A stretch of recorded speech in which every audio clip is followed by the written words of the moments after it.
আজকে আমি আপনাদের সঙ্গে শেয়ার করব আলু দিয়ে ইমোজি পিঠা রেসিপি।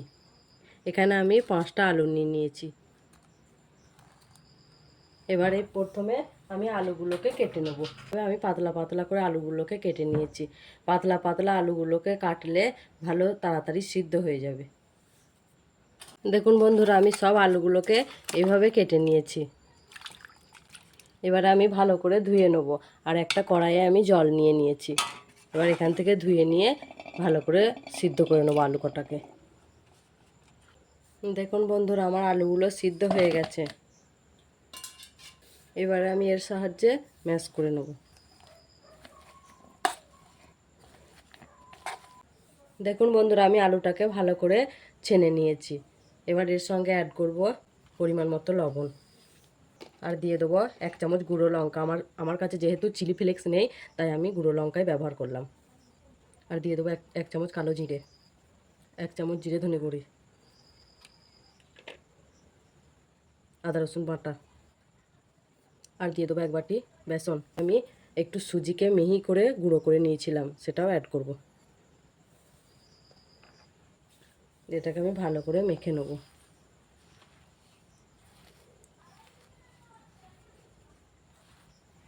এবারে আমি দিয়ে দেবো 1 চামচ হলুদ গুঁড়ো। আমি দিতাম না বন্ধুরা, আমার মেয়ের আবদারে আমি দিলাম। একটু সাদা সাদা ভাব দেখাচ্ছে বলে বললো একটু হলুদ দিতে। আর দিয়ে দেবো অল্প পরিমাণে গোলমরিচ গুঁড়ো। এবার এটাকে আমি ভালো করে মাখিয়ে নেব। তাহলে চলুন আমি এটাকে 5 মিনিট ধরে ভালো করে মাখিয়ে নিই, যাতে আলুর দলা দলা ভাবটা না থাকে। তারপরে আমি আবার আসছি ফিরে। দেখুন বন্ধুরা, আমি আলুটাকে এইভাবে ছেনে নিয়েছি। এবার আমি একটা পাত্রে সাদা তেল নিয়ে নিয়েছি। এবার পিঠেগুলো তৈরি করব।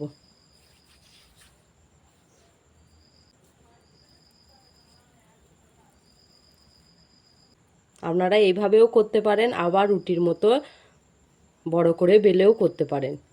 ওটা করলে দেরি হবে, বারবার কাটতে হবে, দেরি হবে, সেই জন্য আমি এইভাবেই করছি।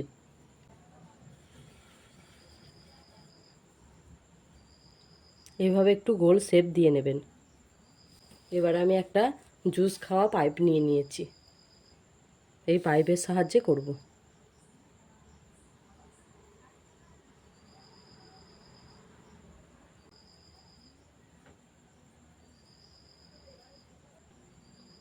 আমি একটা জায়গা নিয়ে নিয়েছি। এই জায়গাটাতেও আমি তেল ব্রাশ করে নিয়েছি। এবার এটাকে আমি ধরে তুলে নেব ছুরির সাহায্যে।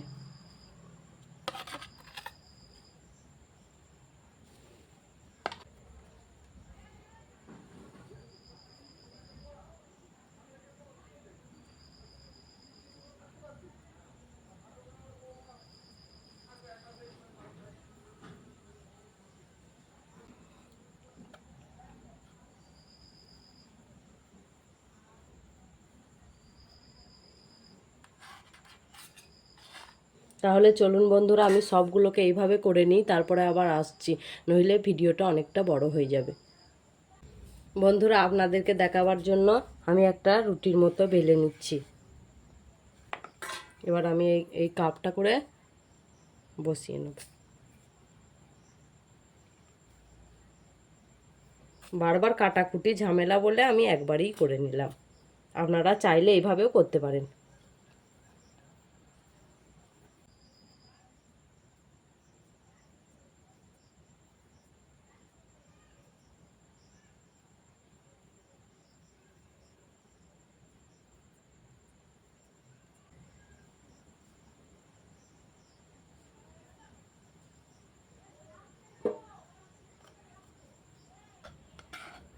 তাহলে চলুন আমি সব কটা করে নিই, তারপরে আবার আসছি।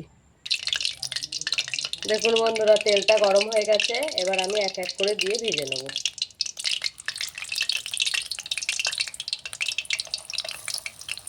দেখুন বন্ধুরা, 1 পিঠ ভাজা হয়ে গেছে, আর 1 পিঠ আমি এবার উল্টে দেবো। বন্ধুরা দেখুন, আমার ভাজা হয়ে গেছে। এবার আমি এটাকে তুলে নেব।